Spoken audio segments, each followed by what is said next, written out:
Hai Momentum Investor, bertemu lagi dengan saya Vita.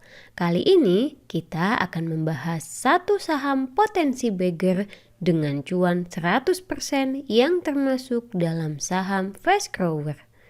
Dengan ROE 25% per 9 kali dan laba bersih yang naik 354%, saham ini sangat menarik untuk disimak.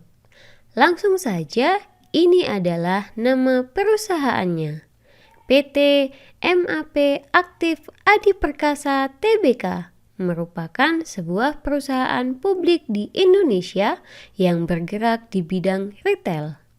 Disclaimer on ya, konten ini adalah konten edukasi, bukan ajakan untuk menjual atau membeli. Perusahaan bergerak dalam bidang perdagangan produk-produk olahraga dari brand ternama seperti Planet Sports, Sport Station, dan Foot Locker. Produk mainan dan lainnya untuk anak seperti Lego, Bandai, dan Kids Station, serta produk-produk leisure. Toko-toko ini tersebar di berbagai kota-kota di Indonesia, seperti Jakarta, Surabaya, Medan, Denpasar, dan Bandung. Selanjutnya, kita akan membongkar isi laporan keuangan yang telah terbit kuartal keduanya. Yang pertama, laba bersih. Perseroan membukukan laba bersih year on year sebesar 473 miliar. Ini berarti naik 354%.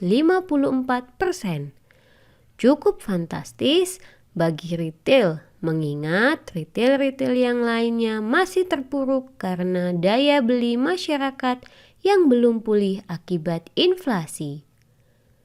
Yang kedua, pendapatan. Kita bisa lihat perbandingan pendapatan emiten lebih banyak didominasi karena penjualan eceran bila dibandingkan dengan tahun lalu di kuartal yang sama dengan nominal 3,7 triliun. Bila diperhatikan lebih detail, maka penjualan terbanyak ada di Pulau Jawa. Tingginya pendapatan perseroan mengindikasikan bahwa banyak masyarakat menengah ke atas yang tidak terdampak karena inflasi.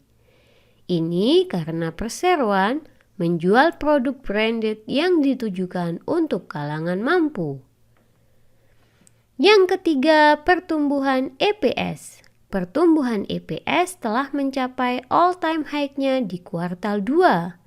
Ini menarik karena merupakan sebuah pencapaian yang hebat justru saat inflasi sedang tinggi-tingginya.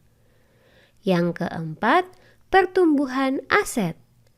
Pertumbuhan aset tidak mengalami kenaikan yang ekstrim dan cenderung wajar. Bila dilihat kenaikan ekstrim terjadi di kuartal 4 2021 adalah karena peningkatan kas yang dihasilkan oleh penjualan yang juga meningkat.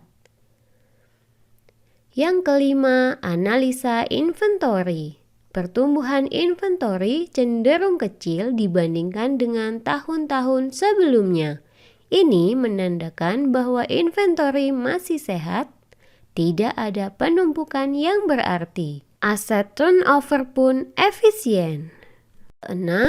Gross profitability. Bila melihat dari metrik yang kami kumpulkan sejak 2018, maka gross profitability perusahaan bersifat siklikal. Kenaikan profit selalu terjadi di akhir tahun dengan anomali di tahun 2020 yang bertepatan dengan pandemi di mana terjadi PPKM dan pembatasan mobilitas sehingga masyarakat tidak dapat berbelanja. Dari sini kita bisa expect profit juga akan meningkat di akhir tahun ini. Yang ketujuh, cash flow. Kas bersih yang diperoleh dari aktivitas operasi meningkat dari 106 miliar menjadi 850 miliar atau naik 795%. Kasnya sangat sehat dengan banyaknya uang tunai yang dihasilkan. Bila diperhatikan dengan metrik cash flow to sales, maka volatilitas cash flow bisa dibilang masih aman dengan deviasi hanya sebesar 10% saja. Ini berarti tidak banyak penyimpangan pemasukan dan pengeluaran yang berarti. Yang kedelapan, valuasi. PBV 2,5 kali. Dengan melihat historis PBV, maka perusahaan rata-rata dihargai di PBV 5 kali. Masih cukup jauh dari PBV sekarang. Dengan PER 9,6 kali, maka masih tergolong murah untuk perusahaan yang terus bertumbuh. Bila mengacu pada historis PBV, maka kita bisa memberikan valuasi harga wajar di 6.400 dengan PBV 5 kali. Yang kesembilan, momentum. Saham ini menempati ranking 24 di daftar momentum kami. Dengan VaR 1 bulan 24% dan 1 hari 8%, maka saham ini cukup volatil dengan tingkat ketidakpastian yang cukup tinggi. Beta yang dekat dengan market hanya 0,97 ini cukup baik untuk dikoleksi karena menjanjikan potensi cuan yang cukup cepat. Dengan menggunakan beberapa rasio tersebut, maka kita bisa mengkalkulasi risk reward sebesar 4 kali. Kesimpulan, 1.